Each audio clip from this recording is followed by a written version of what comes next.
Welcome back, everybody, to game number 2, Absolute Legends versus M5. I am LD. Joining me is godz. Game 1, it was a sloppy game by both teams. In the end, AL takes it. godz, what are you expecting to see in this game? And oh, just for anyone tuning in, we will be having an AP remake after this, but we are going to get the picks underway. Blood Age will actually be playing for M5 now, so they're only going to be using one stand-in. Maybe that'll help things out.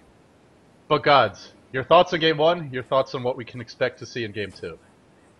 Well, game one, I have to agree, it was fairly sloppy, but I mean, I feel like both teams did have a decent strategy that they're executing, especially the AL picks. I liked how they laned it, I like how they played. I think M5, the only unusual thing was the Leshrac tiny dual lane. I think they'll go with something a bit more standard here. They'll still look to go a similar, very aggressive play style and really put the heat on AL. A team who, well, if they get overwhelmed, if then start falling behind, well, then the snowball effect starts happening because of M5's aggression, which can be so unrelenting. So we'll see what they want to go here.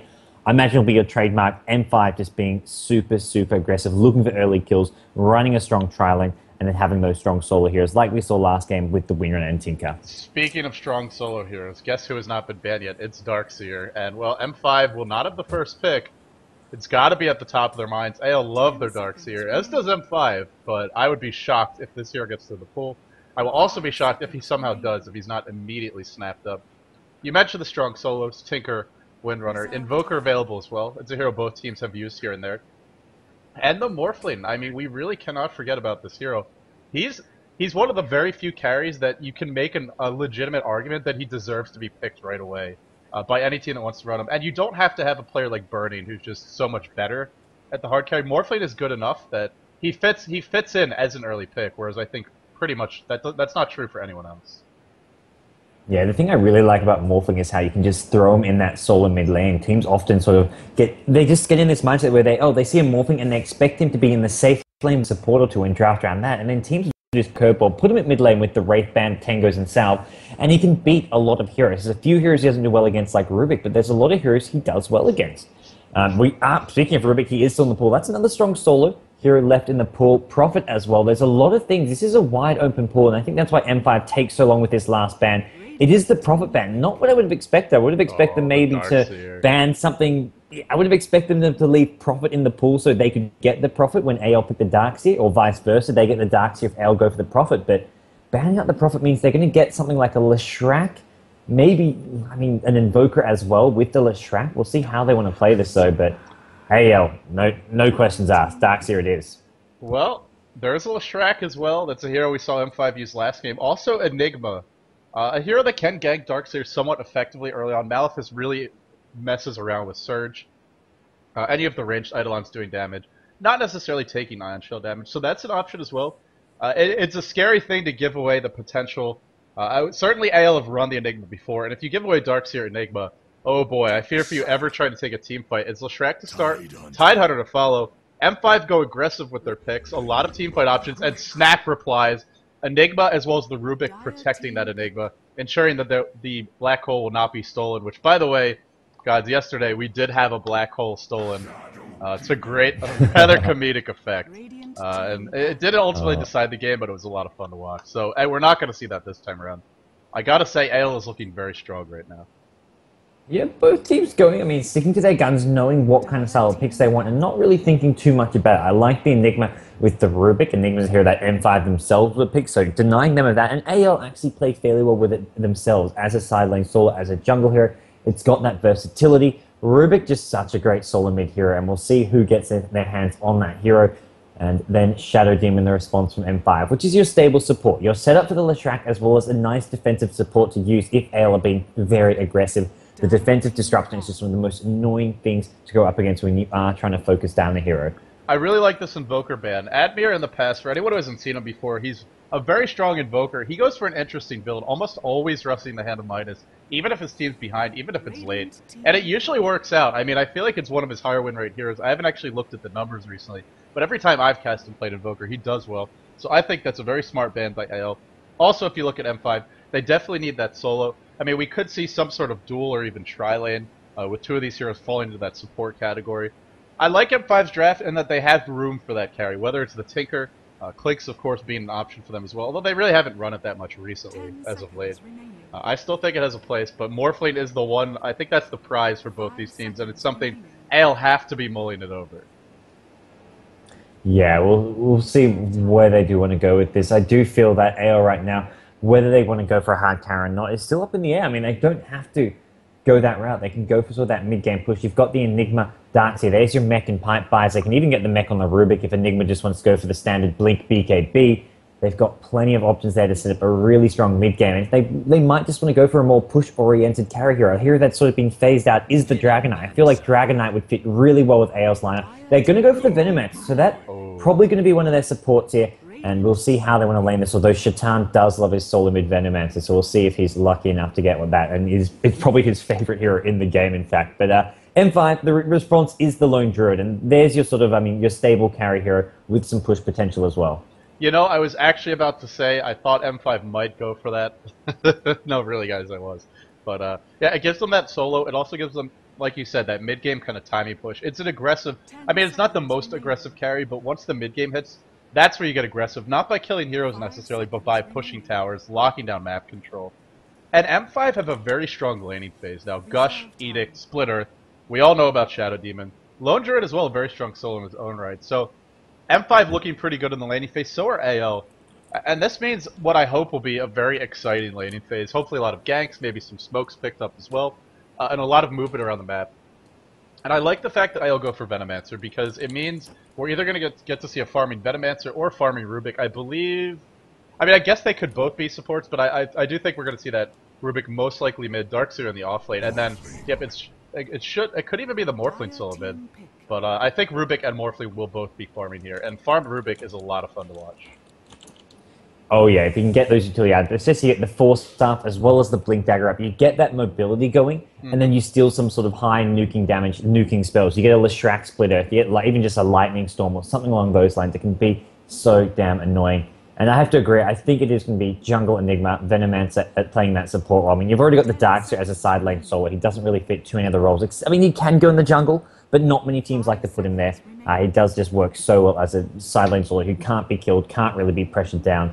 So Enigma probably going to be in the jungle with Rubik at mid, and I think we're looking at something like a Venom Morphling dual lane, unless they want to run the dual lane mid with something like Rubik at bottom. If they're expecting an aggressive lane at bottom where Morphling can't find the farm, they may actually send Morphling mid with the dual lane. I wonder where M5 go from here. They ban out Sandking, they ban out the Panda, and I feel like that Panda, in particular, would have fitted beautifully into their lineup, giving you a great counter to the Enigma, also allowing you to deal pretty well with these other supports. But then they have the lanes for it. Instead, it's a hero that was very popular even a month ago, and mysteriously vanished. She has returned, gods. It's the Death Prophet. Great pushing hero, gives you a very powerful AoE silence. She is squishy though, and against AL's lineup, if she gets off to a bad start, it could be trouble. But I like this pick for M5. It fits with their playstyle. It fits with their strategy. And here we go, guys. We are going to have a remake because we need to get the 5th M5 player into the game. So stay tuned. We'll be right back into it. And, well, this Death Prophet, gods. Yeah, I feel that M5 are going to go with the offensive tri-lane. They'll put the Lone Druid solo top, the Death Prophet at mid, and then put that tri-lane at bottom, expecting the Morphling to be there. So we'll see whether or not they go for the offensive tri-lane, but I feel they really want to shut down the Morphling farm and prevent him from farming, prevent him from getting any levels and momentum going his way, because last game it was the Morphling who really gave AL sort of that little nudge over the hill, which they needed to get past to actually take it to the late game stage where they had that big lead, which really gave them that big overwhelming force that M5 couldn't deal with. Yeah, I just like this lineup for M5. You know, it fits like the offensive tri-lane. It allows them to be aggressive in an intelligent way, like you were discussing, and the strong solos, the Death Prophet, the Lone Druid, two heroes who can win their lane, especially if they don't get ganked too much early on. That would be my one concern for M5. If you run the offensive tri-lane, especially that Lone Druid all the way up top, if we see any sort of movement from the Enigma and towards the enemy jungle, or even if he comes down bottom and punishes the tri-lane, I mean that could be the X factor for AL. So. I mean, we'll have to see where these teams decide to lane it. There are some options for them, but based on the fact that you have a Lone Druid and a Death Prophet, you can farm the Death Prophet with the support. Lone Druid pretty much has to have solo, and Death Prophet prefers to have it. She really needs that ult up as quickly as possible to give you some push, to give you that damage. Not to mention her other spells need to be maxed. So it looks like Come With Me will be standing in for M5, as Blood Angel, I guess, is still having PC issues. Yep, looks like we should be getting underway momentarily. Okay, so I'm gonna ask you to go out on a limb here, gods. Whose draft do you favor?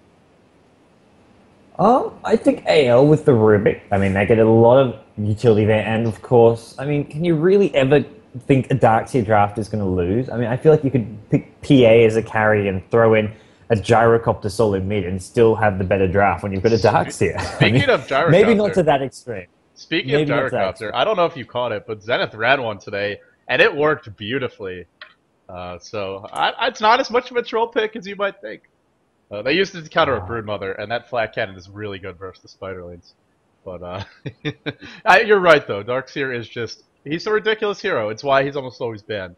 Now, that being said, I do feel that every hero can be countered, but with Darkseer, it's just so easy to slip up. That's the issue with him. Sure, if you play perfectly, you can beat him, but it's very hard to play perfectly against that hero because he's so good at punishing you, and as well as just surviving in general. I mean, especially with Surge, so... We'll have to see. It's also a hero AL. It's a hero they do well with, and it's a hero they're comfortable with. I feel like it's not the only reason they've hasn't been as successful as of late, but I do feel when the Darkseer's on the field, AL just seemed to do a lot better. When they were really dominating, I guess 4 or 5 months ago, maybe, Darkseer was one of their staple picks. That was before he started getting banned a lot. Complexity was also running a lot around that time, and well, nowadays you can't count on the Darkseer. Can't count on getting it. For me, the strongest thing about Darkseer is how well he does against dual lanes, especially like a CM dual lane. Often you'll see a CM dual lane, the CM just goes out and starts trading hits at level 1 with something like a winner. With a Darkseer, you can't do that. He turns the Ion Shell on and just hits you, and the Ion Shell does so much damage at level 1, you can't actually harass him down at level 1 like you do against a winner where you trade hits and use your regen, because you're just going to lose out. So that to me is one of the strongest things about him. Tri-lanes, of course, can prevent him from doing that, but we'll see where he's going to be. It is, in fact, Snoopy playing the Darkseer, so that's not normally the support player, so we'll see if he does go to that top lane or not. Shaitan's actually the one on the Enigma, so some slightly different picks coming out from AL here.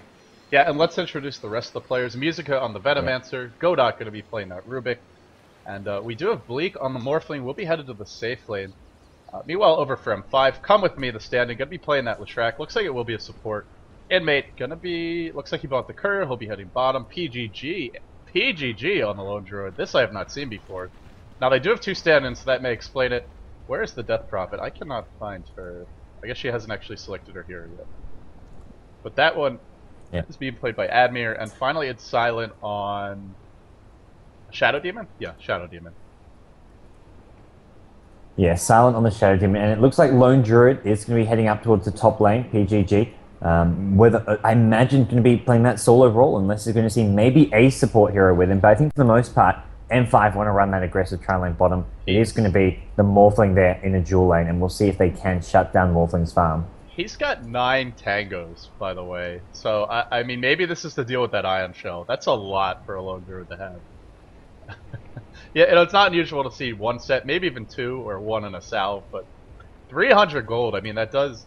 I guess it's 270, but it does delay your boots by quite a bit, whether they're on the bear or on the hero. So we'll have to see, but PGG clearly expecting a lot of harassment to be buying that many off the bat. So we can start to see the lanes form, especially for Absolute Legends. It will be Godot solely mid on the Rubik, Shaitan in the jungle, Darkseer in the off lane, and then it's that dual lane, Venomancer or Morphling. Do you see any lanes that will be difficult for AL? Because to me, they all look pretty strong. And I'm not sure M5 is going to have a clear advantage over any of these. They all look strong. There's potential at bottom for the Morphling Venomancer lane to lose quite badly, especially if Venomancer gets caught out a bit, gives up a few kills early on. And that's something which, I mean, can happen with some warding, smart warding by M5, and just with some good positioning, they can get those kills. Even Bleek, his farm can be shut down. He can be put under a lot of pressure. The mid lane, Rubik, should pretty much, well, not convincingly win that. We'll see Admir going for the fast bowler. He'll be just looking to spam it off. Both heroes looking to spam it off, but I think Rubik has a slight little advantage there. The problem is going to be, not only can M5 probably get some kill or 2 hero there at Venomancer and bottom lane, they can then roam towards the middle lane and try to set up some kills early on Rubik, even on the Enigma. It's going to come down to the 2 supports for M5 for me. That's going to be the key heroes for them, whereas AL, they just need to have strong laning and strong laning and individual play from Snoopy at the top lane in a 1v1 matchup, from Rubik at mid, and from the Venomancer Morphling dual lane. They need to play defensive. They need to be very careful with their positioning. Well, you say defensive, and I say Venomancer as well as Morphling, two of the very strongest defensive heroes in the game. Split Earth narrowly missing. That was a little bit close, but in the end he will escape. But if you ever tried to... Oh, are they really going to go right away? Come with me, thinking about it, circling around. This is very early to be diving a Morphling, but M5 really want to do it. Maybe they're just going to creep skip for now. Trying to stop that Venomancer from getting into the lane, and he's trapped right now, godz. He can't even go support. I think it's okay. He's just going to wait for those illusions to wear out, or wait till it to be... I mean, he's not going to come right back into the lane now. I think they were hoping he would come forward so they could get that kill, but he's going to make it to the tower now. That's a big improvement for musica. Gets to his own tower. There you go. Game's pretty much over. AL are going to take this for sure. Meanwhile, in mid, it is godot up against Admir. And the one thing I'll say about this lane is... okay, I thought they were ganking bottom. I did not want to miss that first blood. But, I mean, the one thing I'll say about that middle lane is that Rubik is pretty decent defensively if you try to gank him because he has telekinesis. Whereas that Death Prophet is very killable, has no real survivability to work with. Yeah, now we'll see how Snoopy does at top. This matchup, I mean, Lone Druid against Darkseer, I feel Darkseer has a... I mean, he has got the slight early game edge. Once Lone Druid gets level 5 and start hitting some entangles, it gets harder for Snoopy. But for the most part, I think it is a pretty even matchup where both heroes should get farmed. Disruption to start, and the split art to follow. The gush on top of it. Musica, you said he has got to mind his positioning. Looks like Bleek will get the counter kill. Waiting. Finally gets it, and he waveforms out. So not the biggest loss, but Venomancer getting caught out. I feel it's to be expected against that lane. He's good. He's a good defensive hero, but your positioning has to be absolutely perfect. At M5 have great heroes for catch you out of position. And they are going to look for a kill on the Shadow Demon. Gale not going to land though, and now musica in all sorts of trouble. He's going to go down to the Tide, less track, and another guess from musica. Soulcatcher, Bleek out of mana. This could be real bad for AL. Oh no, Bleek getting caught out. Split Earth. It's gonna miss, actually. Oh, come with me. Needed to hit that. It works out in the end. And while that's happening, I actually thought Admir got a kill, but no, he just picked up the rune top. So, a DD As did I. I was talking, I was like, oh crap, did we just miss a kill at mid? Death Prophet got a kill? No, we missed nothing. It was just bottom lane. We're good. For anyone just watching on Dota TV, this is an AP remake of game number 2, by the way. And for anyone who doesn't know, who wasn't watching the first game, it was AL who took that. So if M5 win this, we will go to a game 3. And, well, they're far from winning it yet, but it's looking pretty good for them to start things off. Yeah, the 3-1 kill lead at the bottom lane. And look at this, Snoopy at top. He's struggling, but he's taking a lot of harass. He is outlast hitting the Lone Druid, though. That's important. He's got the CS. He can bring out some more regen. Probably wants a Soul Ring and a South. That's a perfect combo for him. And we'll see him bringing those out. He's got his pretty much core items for now. He'll then go into the Vanguard or the Pipe. Bottom lane, though. This lane just cannot be ignored. Bleek, Soulcatcher, the stuns, the Edict. He's not going to go down just yet. There's going to be a couple more right clicks. 8 HP. Is there another gush? There's not, and he's going to be okay, but musica, maybe not. Nope, there's not any more nukes. There's no more disables. That was close for Bleek, and he's going to get salved up, but I feel it's just being kept out of this lane, especially with this lane being pushing so far up. They're really struggling now at bottom of Venom Morphling. Well, all 3 of these heroes in that offensive trail lane are so close to their boots, and triple boots picked up against the Venomancer who's not even close to his. That will be an absolute disaster. I mean, we won't see him walking away once those boots are up, so I don't know. I feel like this is the calm before the storm for this lane. Once they get to that secret shop, or to that side shop, actually, Boot's already up and come with me, and in fact, he's close to Arcanes. Here we go. Disruption into Gush, as well as the Soulcatcher, the Edict, melting musica down. He will not survive this, but can Bleek get the counter kill? Indeed, Shaitan shows up, last hit by Shaitan, and now Come With Me might be next to fall. Malphus to start, Eidolons to follow, and they're gonna get it. There's no way he survives this. Yeah, he's gonna go down. And that's what AL needs. They need Shaitan to threaten this tri-lane. Now that he's showed up and shown that he's not afraid to come counter gank, M5 have to play more cautiously in the future. Well, I say that, but it's M5, so I guess you never know. I have to agree. It's M5, but that's what I like by that gank, is that now they're going to be wary of this Enigma, and they're going to be playing a bit more cautiously regardless. Well, in theory, they should be. It means they will be less likely to die for those kills. They have still got wards in the jungle, but those are only going to last another minute, and especially when those expire, that's when they'll have to be playing very, very carefully, as we'll see whether or not that does result in some movement around the map. musica actually getting towards the top river. He's just doing some warding at the moment. Interesting to see him warding the top rune when both the top Lone Druid and the mid Death Prophet, they're not really moving around the map. I feel there isn't much need for Venomancer to go top unless he's going for a gank, and it looks like he's going to do just that.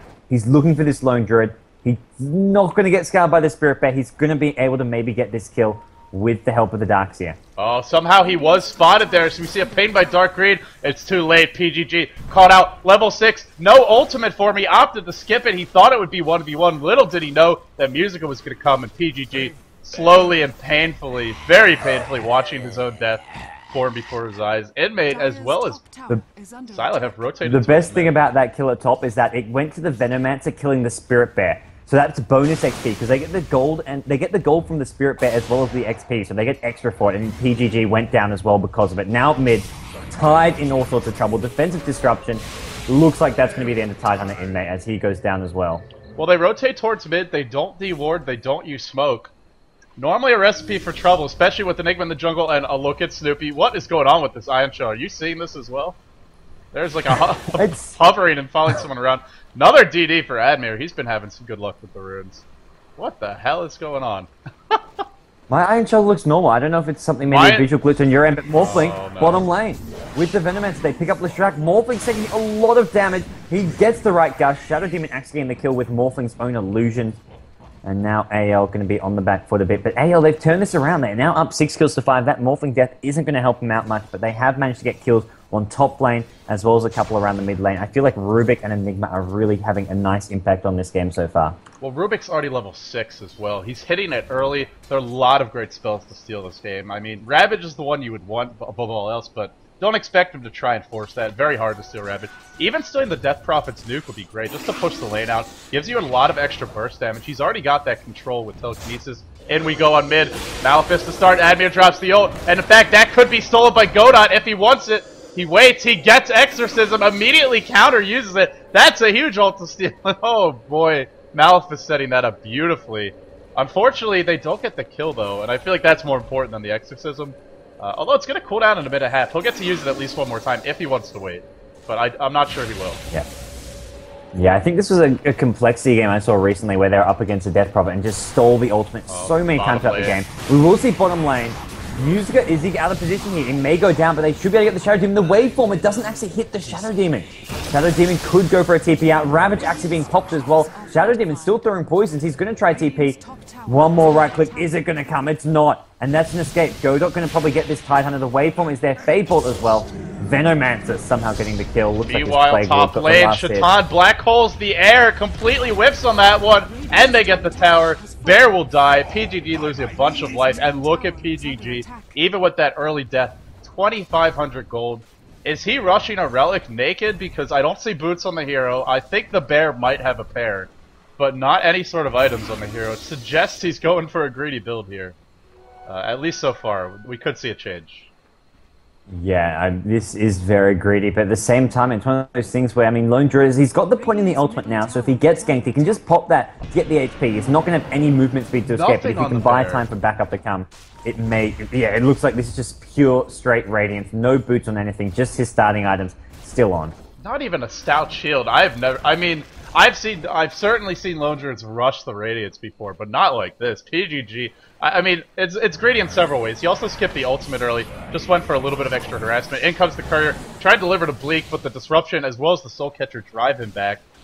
Well, and let's look at the farm real quick. Death Prophet leading the way, and I haven't really checked out our items yet, but Phase Boots, Exorcism, there's got to be something on the courier. There's no way this is all his farm. Oh, Admir, looks like he's in a lot of trouble. Exorcism going the other way now. Pulled back in. Godot did hold on to that one, I believe. Yeah, he did not just steal it again. He held on to it.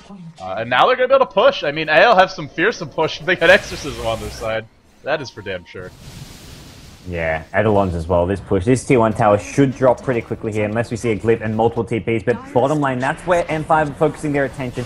Bleek in the jungle, in a bit of trouble here. No mana for a waveform. All they can do is pop. Actually, Magic Wand. Oh, he had it for a half second there.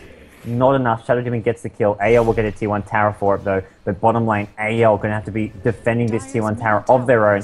With Tide Ravage coming up in the next 25 seconds. They're going to have to be careful about this one. Oh, Snoopy. Snoopy. Split Art's going to hit. That means completely wasted Surge there. And meanwhile up top, PGG gets a solo kill versus Musica. I say that, Musica is the hard support.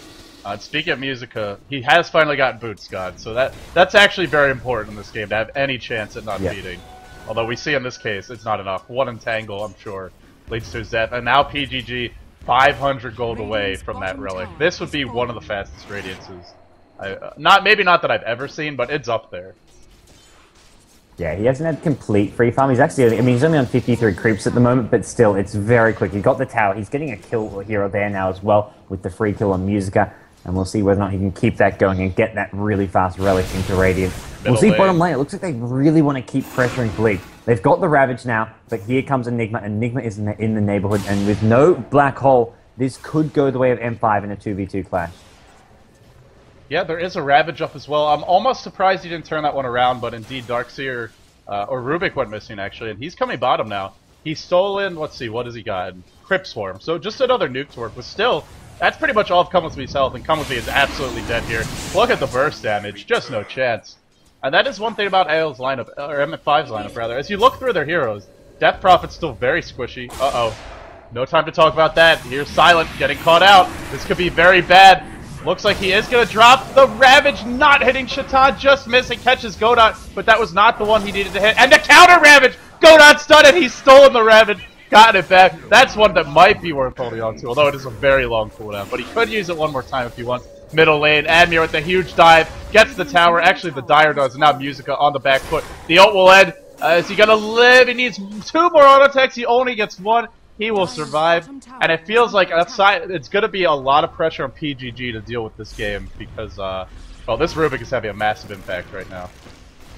Yeah, Rubik so far has been the one for AL to really keep the momentum up and keep anything going AL's way because they didn't have the best of time at bottom lane, and even top lane now. Lone Druid with his relic, Snoopy with a vitality booster and his stout shield. He's not farming all that well, all really getting auto involved. He hasn't really been putting on pressure on the tier 1 tower. Oh, Come no. With Me. Gets caught out. Black hole hitting this time, but Shaitan is going to drop as well. Throws up Silent into the air. Bleek dropping low. There's the Purge. Bleek morphing everything to strength and pops the wand. Has used a little bit too much mana. No. Actually, did he replicate out? I think he just did. Yeah. Replicates away. Bottom lane. Great escape by him. And that's only a level 1 replicate. That does not last very long. The timing there was picture perfect on that. And he survives. Vanguard picked up on Snoopy. This game so back and forth right now. Yeah, I mean, a bit similar to last game. I feel like there's been fewer sort of silly mistakes this game. Both teams are playing, stepping up their game a bit. There's some unusual builds coming out from heroes like PGG, but for the most part, it's been a lot more standard. We will see Music at the top lane, smoking himself up though, but it's not going to be able to get too much on his own. It's actually going to be Leshrac coming in, looking for that gank here. And Leshrac's going to walk right into Venomancer, and that's going to be the end of Come With Me by the looks of things. Shaitan is there with a stun if needed. He may just save the stun for the Lone Druid.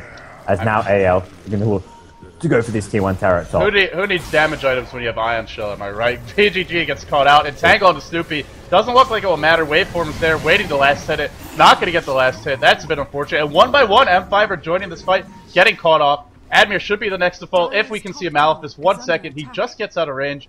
Might be able to escape. No, there you go. Godot comes in. The reinforcements from the side. Ravage cooling down. No, he actually, only had 20 seconds to go, but he steals something else.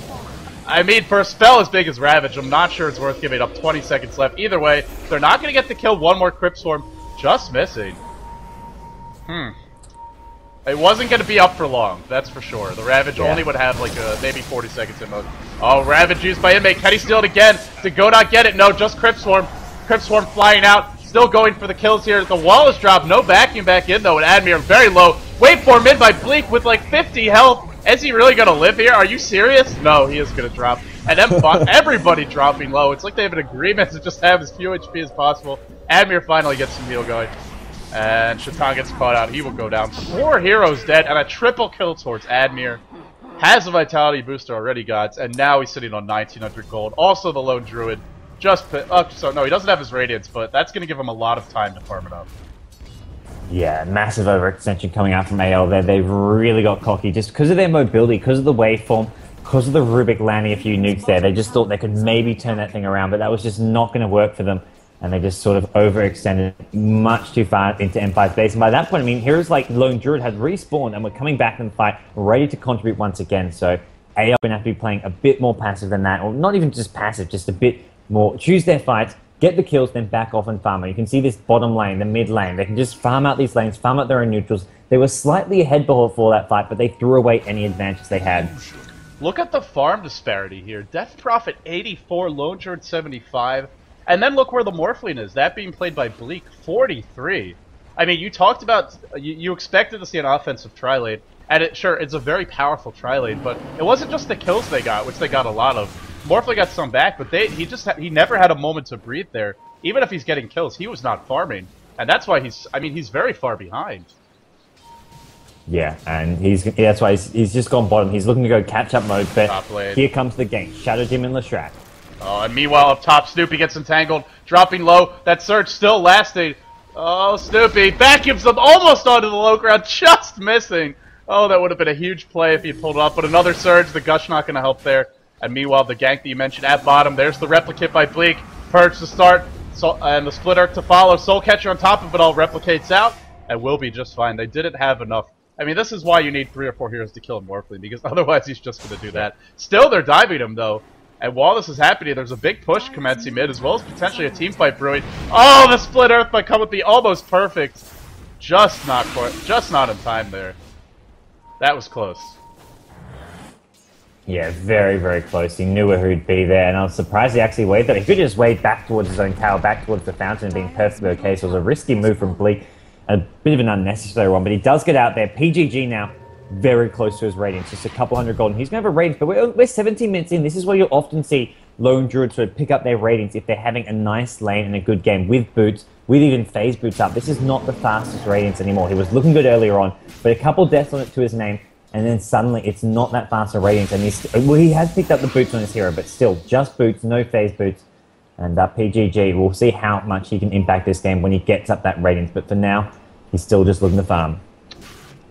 It's not the fastest. The one thing I'll say that M5 have going for them is this is not a lone druid where all the weight is on his shoulders to carry. They have a great supporting cast. Supports who scale pretty well, especially Shadow Demon, always going to be effective. Even if the Morphling gets huge, that's only going to help your team.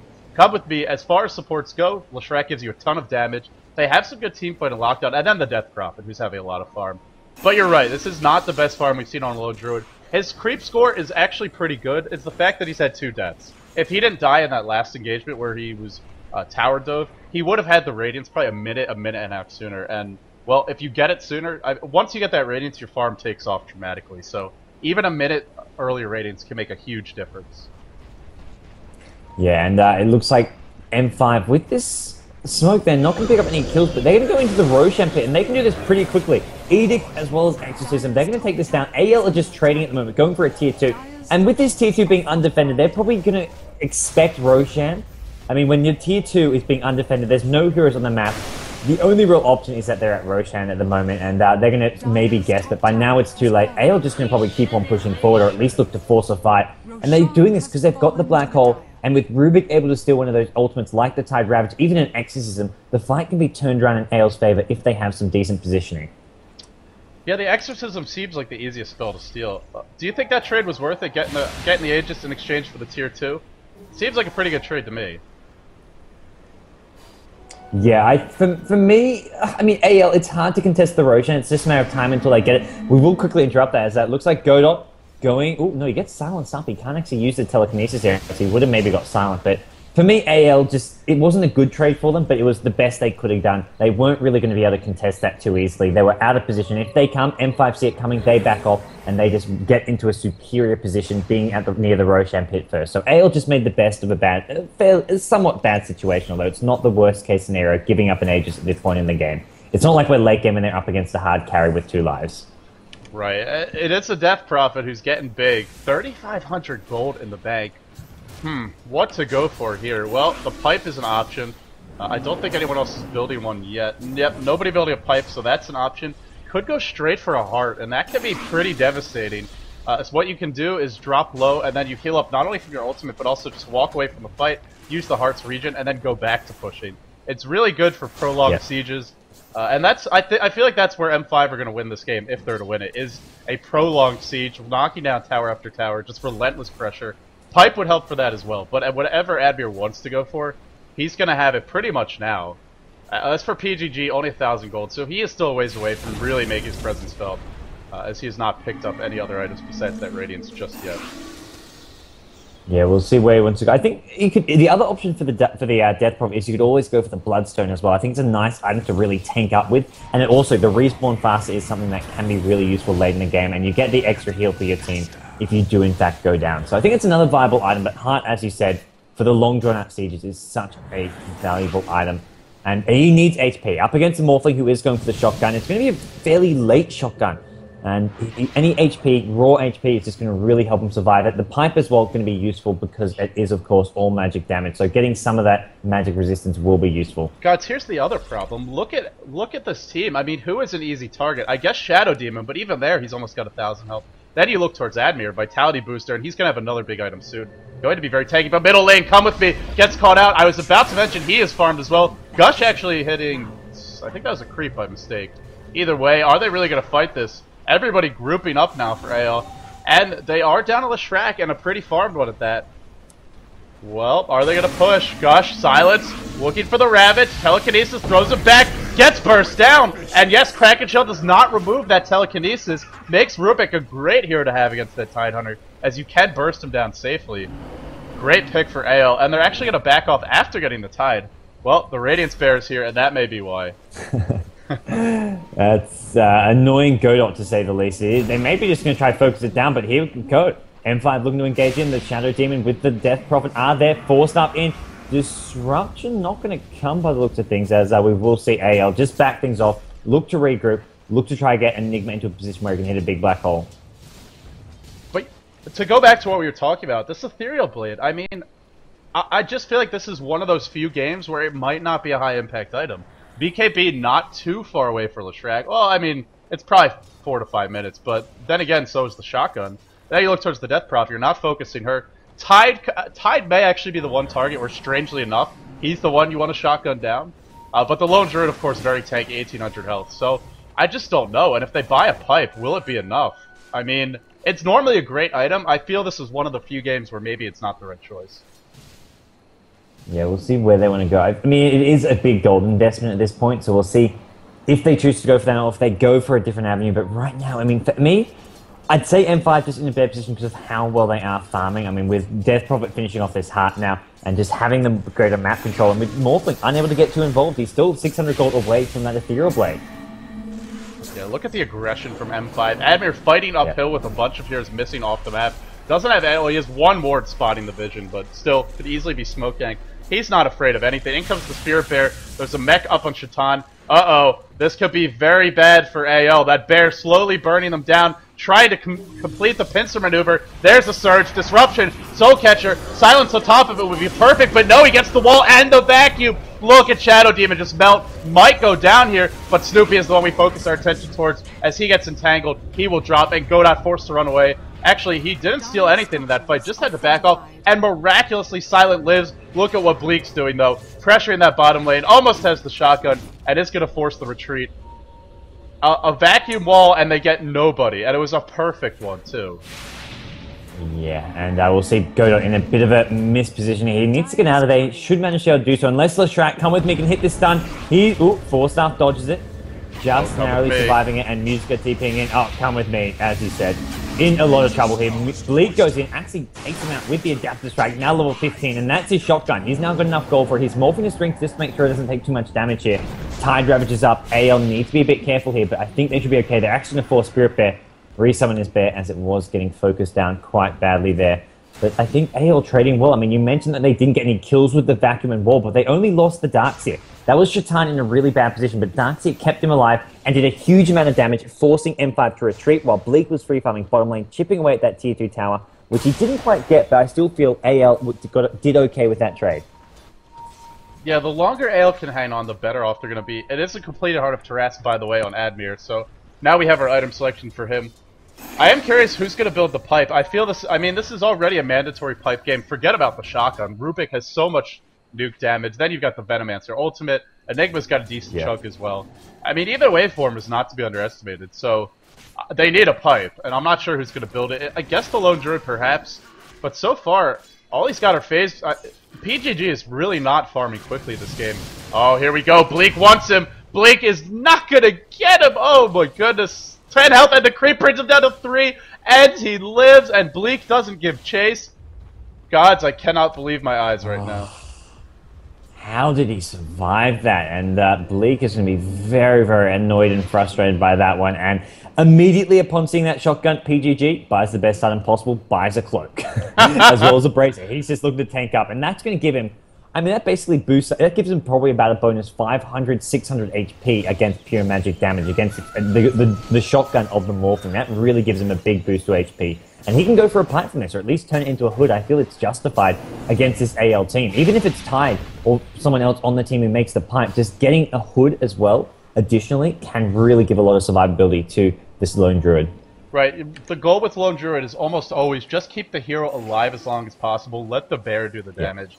Especially at this point in the game. That entangle is actually very important for them in these team fights. Really shuts down the Darkseer. Great way to cancel that Enigma ultimate if you can get the bear position behind it. And even the Morphling he waves out, if he gets entangled, it doesn't matter. He's pretty much screwed, so I agree. I mean, I like the idea of just tanking up, and not just on him, Admir as well. And here we see it, a plate mail picked up. Admir is absolutely gargantuan at this point. He's gonna have, what is that, 14 armor, 2,000 health, wave away from Bleek, who picks up a DD and replicates out. That could be an opening for AL if they find a fight while this DD is up. And, well, the pipe is up on Snoopy. So you compare the two teams. In terms of the support items, they have the mech, they have the pipe. Their carry's starting to get farmed. AL are definitely still in this game. Bloodstone picked up for Godot as well. Look at his farm, look at his survivability. We'll see where he goes next. I'd love to see something like the Blink Dagger as well to combo with this. But for now, I mean, yeah, it's great. AL, the support items are there. M5, the carry items are there. I mean, you've got Admin just being ridiculously farmed and tanky. Thing is, though, he still will go down. And he hasn't got the hood or pipe that you mentioned. And as a result, he can get shotgun down. Combine that with some nukes coming out from the Veno ulti, the Rubik with the Fade Bot. He's also stolen the Crypt Swarm, which is more magic damage. And that's Admir getting chipped away and can actually be nuked down if they get a disable. And if they lead with the telekinesis, I'm pretty sure they can kill Admir in pretty short amount of time. Looks like AL want to smoke. They have a smoke. There's no wards here. This could be very effective. Gotta wisely move deeper into the jungle, out of likely lane ward locations. And not use the smoke. Okay. Just trolling me, I suppose. I'm sure they'll use it soon. Now they're running Biowar. This will be the worst possible time to do it. Looks like they're just going to play that 4+1. The 4 supporting cast members, the team fighters, just sort of roaming around the map, looking for pickoffs, while we have Bleek all the way across the map, getting his farm on. He's got the Ethereal Blade, he's got the shotgun, DD Rune's still on him. This would be a great time for AL to force a fight. And what do you go for next if you're this Morphling? Do you look towards the BKB? Do you think about a Manta style to deal with Entangle? I think there are a couple of options, but I guess my feeling is he needs that item that helps him tank up and sustain in these team fights. For me, it's maybe a Skadi. I don't think a BKB there's not that many spells you need the BKB for. It's just really the Tide Ravage and the Leshrac. I mean, there's so much physical damage coming from the Lone Druid as well as the Death Probe. I don't think the BKB is the best item. I think Skadi is the best sort of bang for your buck. You get all the stats which you can convert back and forth. So you get the slow attack. The alternative would be maybe the Manta style. The Manta style is alright. You can use it for the illusions, but I think Skadi is just slightly more cost-effective going into the late game, whereas the Manta illusions can just get nuked down a bit and won't be doing all that much damage for a while. Yeah, it's definitely the most cost-effective in terms of stats, that's for sure, and it gives you a great effect when it's complete. I mean, my thought with the Manta style, you can get out of Entangle that way, as well as the Death Prophet Silence. And that's my other concern for this Morphling. If he gets Silence right now, he doesn't have an answer for it. But we're going to see a little bit of posturing for the Roshan. They want the bear. They have a lot of lockdown. Will it be enough? Gale missing. That's the second or third Gale Musica's missed this game. And that's going to end up costing them a bear kill. Bleek up top. Does he have a replicant up? Admir charges in. Ultimate is activated, but they don't have anyone to set him up. Here we go, though. 4 staff away. Musica pipe online. Surge back. Look at the defensive power of AL. But relentless aggression from M5 answers back. Looking for the Ravage, looking for the Ravage. Great split, just not biting it. Snoopy goes down. No darks here in this fight. Tide, thrown up in the air, thrown back. Disruption again. Cooled down already. Wow. Blink in from Shaitan. Actually blink away from the Ravage, but it's Godot now. The focus here. Will he be able to steal anything good? Not going to steal the Ravage. Only his Crypt Swarm. Looks like Godot will get focused down. I think, God, he's so tanky. And even if he dies, remember he has that Bloodstone. One more auto attack does the trick. And here we go up top, gods. Bleek. Try to force those TPs back. Going for the base trade. Black hole on everybody. No follow-up, though. And I think Shaitan is just going to die. Indeed, he is. Yeah, AL went for a bit of a trade there. They wanted to have Morphling push away top, but what actually happened there was Morphling hesitated. He started to come mid to help out, and then he decided sort of halfway to mid that he wants to go top. He's actually going to shotgun down the Shadow Demon. If he had been top all along, he would have got that tower a good 30 seconds sooner, but he hesitated, came towards mid, then decided, no, let's go back top, deciding he can't fight. It was just a bit of indecision from Bleek, but he's doing a lot of damage at top. He's on full agi here. He's going to maybe even solo kill the Tide as well. Bleek at top. Holy crap, another kill for Bleek. He gets a second kill in a row. Meanwhile, mid lane, apparently Rubik picked up a kill on the lone Druid. And Bleek, is he actually going to get a Rax? He is. He gets the melee barracks. Huge base trade Bleek is doing Bleek. it for AL. Bleek is throwing this team on his back and just carrying them to victory right now. What a great decision. Sure, he hesitated, but then he made it work. And my favorite part of that whole engagement was when Shadow Demon TP'd in. Soul Catcher and Disruption. Bleek gets the courier too. 6k gold in the bag. Probably a good time to run, but Bleek might actually go in. Okay, no, he's not that crazy. I think. Gun the left. Silence. He's got it. Oh, silence. Uh-oh, Bleek. Don't do it, Bleek. He's going to do it, and he's going to die for it. Still 6k gold. Gets a Rex. That's not too bad. Godot uses an exorcism of his own. No, that's Admir. Sorry. I can't keep him straight. Godlike for Admir. They lost a Rex, sure, but M5 has some good push. The concern here is they don't have the best lockdown. It seems like AL are getting away at a lot of these fights, whether it's through a Surge, a waveform. They're just very hard to track down, and the Enigma Blink as well. Great kiting from AL, and well, they emerge victorious as far as that fight went. They have a Rex now. And I don't think either of us anticipated that. Well, surely did not, but it comes down to the Morphling thing. There's nothing M5 really have against it. The one thing they do have, which you mentioned, highlight earlier, which is why I might go for that man style, is the silence. Silence is useful, but apart from that, how do they actually lock him down? How do they actually kill him? They haven't really got any strong stuns or disables. I mean, a Tide Ravage, but in teamfights, Morphling is just kind of kiting around or going for that split push. And when two heroes go top, the two supports, they can't stop the Morphling. Morphling was sitting on 800 HP, full agi, just insta-kills them, and M5 in a lot of trouble now. We'll see Bleek respawning in 15 seconds. Maybe too late to stop this Roshan, but AL, they're in a good position now with that Rax from top lane. And don't forget, they have a Darkseer, and in that last fight, he didn't get anything off. There was no vacuum, there was no wall. I think he contributed a little bit in that secondary chase while Bleek was getting the Rax. If he gets the combo off, which I expect at some point in this game, Snoopy will get another good combo off like the one we saw bottom. It was enough to bring them all very low before, and even though they've gotten stronger, that just means the wall's going to hit harder.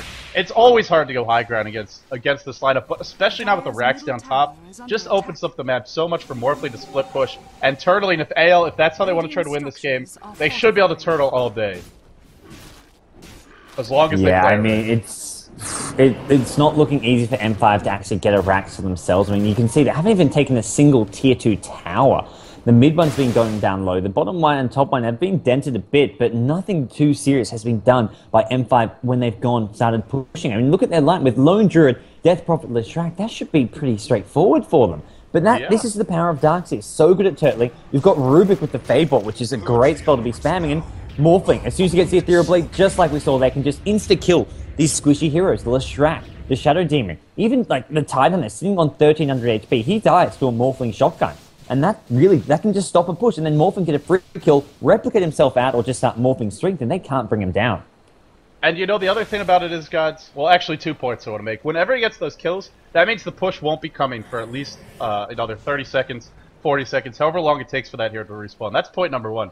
Point number 2 is, oh man, no, I just forgot point number 2. Oh, you gotta be kidding me. Alright, well, either way, it's the Morphling just with that solo kill ability. I mean, it frees up the map so much, and now he's the ultimate pressure hero. You can't really farm on your own anymore if you're M5. It makes it hard to push the lane out safely. Replicate always scouting heroes out, going for those kills, and you know, putting the pressure back on M5. I still feel like AL haven't had their good team fight yet. There hasn't been a big vacuum black hole, and they're winning this game. I mean, if they ever get that team fight, it's just going to be that much easier. That's the thing. I mean, Shatan's had 1 or 2 nice black holes. That last one hit a lot of heroes. I mean, it was more just to stall to buy Morphling time to push out top, but for the most part, the combo hasn't been there. And what happens, like you say, what happens when they get it? It's pretty much game over. I mean, the only thing is, Death Prophet, as long as he has his ultimate off, he's still doing damage even in the black hole. He doesn't really care if he gets caught as long as he's staying alive. He's got 2.5k HP, completed Shiver's Guard. I mean, that's a lot of survivability there. He may just want to go for even more raw HP. Not sure exactly where that's going to come from at this point, but there's plenty of options for him. And we'll see what AL want to do. They've got their core items up. They pretty much just want to push it. The only hero who can get more items is going to be this Morphling, but Morphling going to go straight down the bottom lane, going to take this tier 2 tower. It is already low, and M5, they've only got a couple of heroes here. I don't know if they can really defend this. Oh, silent Shivas, but where's the follow-up? Admir tried to man-fight versus a Morphling. That is almost always a horrible idea. In comes the cavalry in the form of PGG, and Bleek will simply back off. Yeah, that was... I mean, Admir, I don't think he wanted to really fight the Morphling there. Yeah. The right clicks, he's hitting at 250 damage here. There's a lot of armor on Death Prop, so that's about reduced by probably almost 50%, but still... Right. It still hurts, It man. really it hurts. Still hurts. It's, I mean, what? Instead of 250, you're looking at 120 or so damage a hit, and then you can just pull out the shotgun, which isn't reduced, and there is no magic resistance on the Death Prophet apart from a natural one. Oh, the shotgun! He kicks off the Tide! Oh boy, here's the problem for M5. That Tide Hunter needs to not be shotgunned down immediately, but he's so behind in terms of items. He's just got a cloak and an Urn of Shadows. That's the one hero, if he can just shotgun him down, there's no way for M5 to win a fight. They need that Ravage, and I'm not sure how they're going to get it off now. I mean, where is he going to go? He doesn't have a blink. Oh, it's hard. He's picked up a cloak to give himself some survivability, but for the most part, he doesn't really have much. And Morphling, shotgun attempt again. Oh, he doesn't get anything. He gets silenced up by the looks of things. Perfect silence from the Death Prophet, keeping his team alive. Gonna get the tower though, and after this tower might come a second later Rex, 4-staff in from Godot, no telekinesis, has it available, they want the bear on cooldown for 100 seconds, that would be a big coup for them if they can actually claim it. Shaitan maneuvering around for position here, looking for a black hole, Bleek on the retreat, the silence already used, Gale gonna hit on the bear, they want the bear, will they get it is the question, they can't really turn to fight it. Bleek is dropping very low here. Silence forever. Oh my goodness, is he really going to die? There you go. Morph coming back. Waveform away. He should be okay. We turn our attention towards the middle lane. No, actually, replicate out for the Morphling back to base. And well, they bait the Death Prophet. They get that tier 2 tower, and they get the hell out of their gods. And there's nothing M5 can do about it. Yeah, M5 are just going to have to back themselves off. Didn't even get a chance to use the Ravage. And the thing is, next time AL come, they're going to maybe position themselves so that they once again can snipe the Tide Hunter, take him out before the fight begins. Even with this cloak, Morphling has enough damage to KO him, I think, with all agi. I mean, look at this. He's sitting on a huge heap of agility, and Tide Hunter with a cloak is not going to be able to survive that. Maybe going to have to throw on the waveform as well, but for the most part, Inmate in all kinds of trouble. BKB up on Come With Me on the Leshrac, but still, it's another hero. You can shotgun him down maybe before he even gets off the BKB if you're quick and if you catch Come With Me by surprise. So even getting BKB, it's only really the Lone Druid and Death Prophet who will survive that combo. Oh, Snoopy, don't get caught out. Disruption to start, Soul Catcher to follow. Oh, it's not going to hit on Snoopy, though. The Purge will remove Surge. Will it be enough? That was a nice rhyme, by the way. Pipe is used on Snoopy. Gale going to hit the bear. Throwing Admir up into the air just to try and delay this chase, and it's so hard for M5 to actually get a kill. I mean, that was a Darkseer where it looked like a perfect position. Even if that Soul Catcher had hit, I don't think it would have been enough. And AL are just too mobile at this point. They've got the Blink up on Enigma, the 4-staff on Rubik, Musica, nothing on him but Phase Boots and Drums. Still, that's a lot of mobility, and then the Surge, so AL can get around in a hurry. Yep, and we'll see Bleek at bottom lane. He's pressuring the tier 2 tower, forces out a glyph actually. They really did not want him getting that tier 2 tower for nothing, and that's a glyph which they won't have this next AL push, which could be coming down the mid lane for a Rax there. And as a result, they don't really get much in return. Bleek easily escaping, and there's your Manta style, there's your counter to the silence. I feel Death Prop, these silences have really been the only thing keeping M5 in the game at this point. They're just unable to deal with AL, the Morphling, as well as Rubik stealing all these spells, Darkseer wall combo. It's all been about this silence, and as soon as Morphling gets his Manta style up, he can't get silence when he goes in to use his shotgun combo, and then it's going to be really easy for him to make sure he gets at least one kill every time. Well, there's a few heroes he can't burst down. He doesn't need to kill off the Death Prophet, or the Lone Druid. He can just focus on the supports. Ideally, the Tide Hunter. That's the one you want. And once they're dead, M5 can't take a fight. The team fight on AL is too strong. Oh, Silent. Just instantly. I mean, it's just perfunctory at this point, guys. You can't, like, I feel also a lot of the problem here is M5 are not playing correctly. Like, you can't be wandering around on this side of the map, just, kind of just scribbling now, but you guys get the idea. You can't just be aimlessly wandering around by yourself as these squishy supports. Middle lane, PGG, look at that Eye of Skady going to work, keeping him slowed down. Gale as well. PGG, ground to a halt, minus 185 move speed. He will go down. BKB is used to come with me. Gush to follow. Can Inmate actually find a Ravage? He finds a pretty good one at that. It's going to hit on 3. Well, they'll get 1. They'll get 2. Where is Bleek in the midst of all this? He actually died there. Did he get silenced? I didn't catch it. Musica on the back foot, running away. I mean, I caught it with the camera. I didn't actually see what happened, though. Godot, they do get the tower bottom. So even though M5 get a couple kills, and maybe more, they might even get Musica, can they actually turn it into something bigger? I'm not so sure they can. Look at top lane. There's no way. Yeah, they just have to continually defend, and bottom lane, I mean, they lose the tier 2 tower. I mean, Rubik and Enigma weren't really even at that fight. Enigma was just off getting the tier 2 tower bottom. He's now got a BKB of his own. Godot's up to 4.2k gold. The only redeeming factor for M5 is this death profit getting pretty damn big, 4.4k. But what can you actually get to? I mean, to carry a game as a death profit? You need it's not a carry hero, really. You need a Scythe of Ice versus this Morphling. That's your one way to lock him down. Can't use any of his abilities during the duration of that Hex. I still don't know if they have the burst, though. I mean, even with the Scythe, unless he's completely Agimorphed, and maybe you get an Entangle or something like that. Or a Ravage, but the Ravage is not reliable because this Tidehunter doesn't have the mobility. I think Scythe is mandatory. I'm not sure what else you would get though. I mean, I guess you could go Assault Cuirass, maybe BKB. I don't think tanking is the issue for Death Prophet. I think it's she needs to do more in terms of helping her team get kills. Yeah, no, I have to agree with that. And we'll see BKB picked up by Rubik, and this is just making AL even harder and harder to kill, getting up these tanky survivability items. Aghanim Scepter on Darkseer. This item progression all over from AL with all this tower gold they're getting, it's just getting a bit out of control. This is going to be really hard for M5 to win any fights from here on out. I've just got this feeling they can't do it. You know what I just realized? With this BKB, that means a guaranteed Ravage for AL, unless Godot's really slow in the reactions. Yeah, BKB will block Ravage, one of the few ultimates that doesn't go through it. And that means a guaranteed Ravage for AL. Look at M5, how many BKBs do they have? I think it's just the one on Leshrac. Oh god, if this Ravage gets stolen... I mean, we saw it before, it can be pretty bad early on, but later on in the game when Bleek is hitting this hard, that's probably 3 kills if he hits a good Ravage. I love this item. I love this item pick. Yeah, we'll see if he can get the BK off in time. It's maybe not going to be the easiest thing to do on the USC server for Godot, but I have a feeling it's not, I mean, for one of those things where Tide isn't even going to get a chance to get off a Ravage anyways, because the Morphling has been constantly shotgunning him down. I mean, there's so many ways AL can just tilt the fights in their favor. Morpher can go in before the fight begins, pick off either Tide or Shadow Demon, even maybe the Leshrac. The only fights they're sort of somewhat losing was fights like that last one, where Leshrac came from the high ground with BKB already popped, and AL were kind of on the back foot. They got baited in, but as long as they're not getting kind of baited in, and as long as AL are the ones sort of fighting on their own terms, where Morphling gets a free kill, replicates out, and then comes back in a 5v4, it's AL who should easily come out on top. But there is going to be Roshan respawning soon. M5 are lurking around. It looks like they are ready for it. They really want to get this Aegis and Cheese for themselves. Yeah, we see the preparation already. Come with me pushing out that top lane towards the middle lane. A couple of heroes pushing that out. Silent farming in the jungle. And speaking of Silent, I guess we're going to see maybe a 50, 60-minute pipe here at the rate he's going. Which, better late than never. It will be very helpful to have. Or, do they already have a pipe? Am I crazy? No, they don't. No, they don't. Okay. For a second I thought maybe Tide did. In fact, they don't have one, but... I mean, that pipe could help. I'm not sure it'll be enough. Just because of the single target damage that Morphling's doing right now.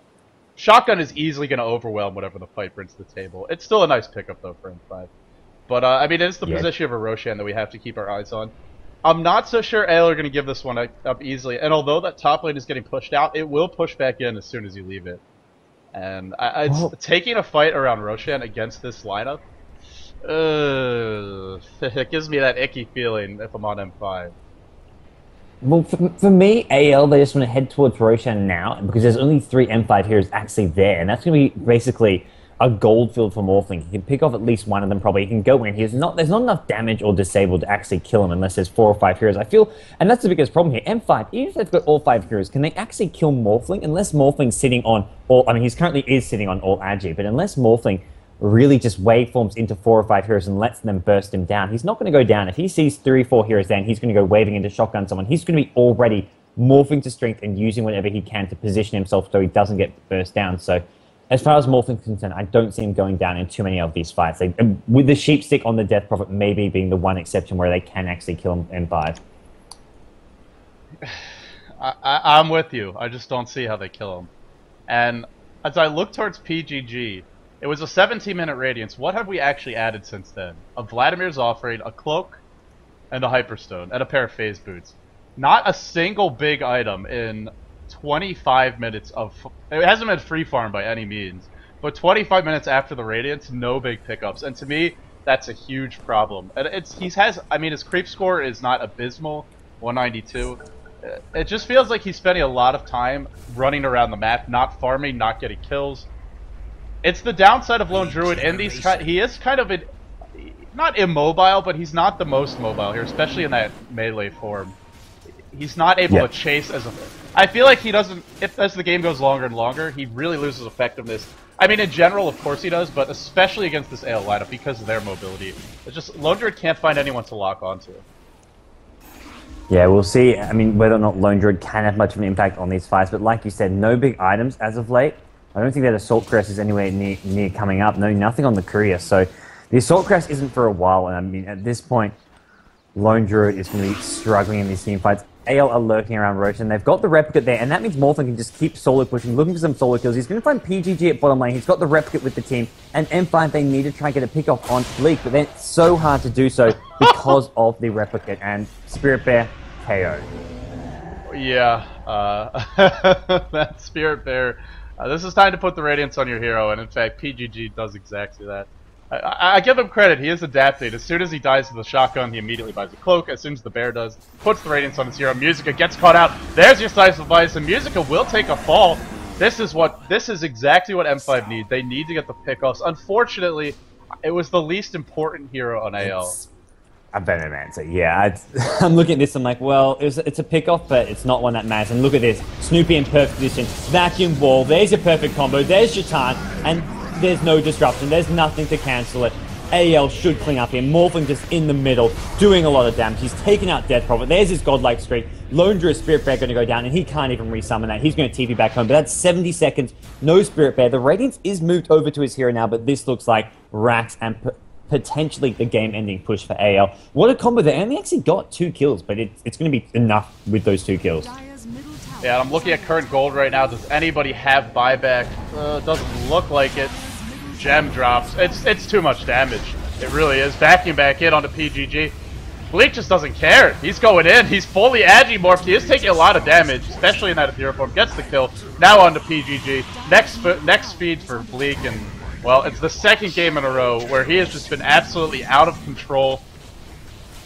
Oh, it was again, it's a game where I don't think he had an outrageous start, but Bleek in the mid game just finds a way. You know, it's the power of that Morphling, and Bleek taking full advantage of that one split push. It all goes back to it. M5 very slow to react. It was at least 30-40 seconds where they're dithering around, team fighting mid. Bleek wins the game on the back of that push, following it up with some great team play from there. But to me, that was definitely the turning point. That free racks that they just donated away. Yeah, no, I have to say that this right now for AL was a well-played game, and it just shows that Bleek, the Morphling as a hero, can just really catch up quickly. He doesn't have to have the best early game, because as long as he's getting some kills and not dying, and not giving the other team a huge advantage, because the other team, M5, weren't really farming a huge amount apart from on that Death Prophet. As a result, Bleek just turns on in the mid-game, gets the farming needs. Rubik provides the space with the help of Darkseer and Enigma, and with that space, Bleek, I mean, for me, the big turning point was getting that top racks, but even without that, I feel AL was still in a very good position to take this game. That free rack at top, and that it was more a strategized move from AL, where they managed to trade a racks while Enigma sort of baited out with a black hole. But still, that to me, Bleek just showing the true potential of Morphling as a carry hero. And once again, AL, they get Darkseer, they pull out a win. It's a hero that it just needs to be banned in general, and especially versus a team like AL that seem to really play on another level when they have it. That's going to do it for the series. AL take the series 2-0. So godz, they get a win, and boy, this is a team that was in sore need of one for morale. As well as just for some momentum going their way. We'll have to see if they're going to have a chance to advance. They are 1-2 in the group, so AL is done with their group play for Beyond the Summit. They did lose to eHome and Complexity. They're going to be... It's out of their control. It's up to the other teams in the group to decide if they'll advance to that main playoff knockout bracket, but they have a chance. That's going to do it for today's action, guys. Thank you all very much for tuning in.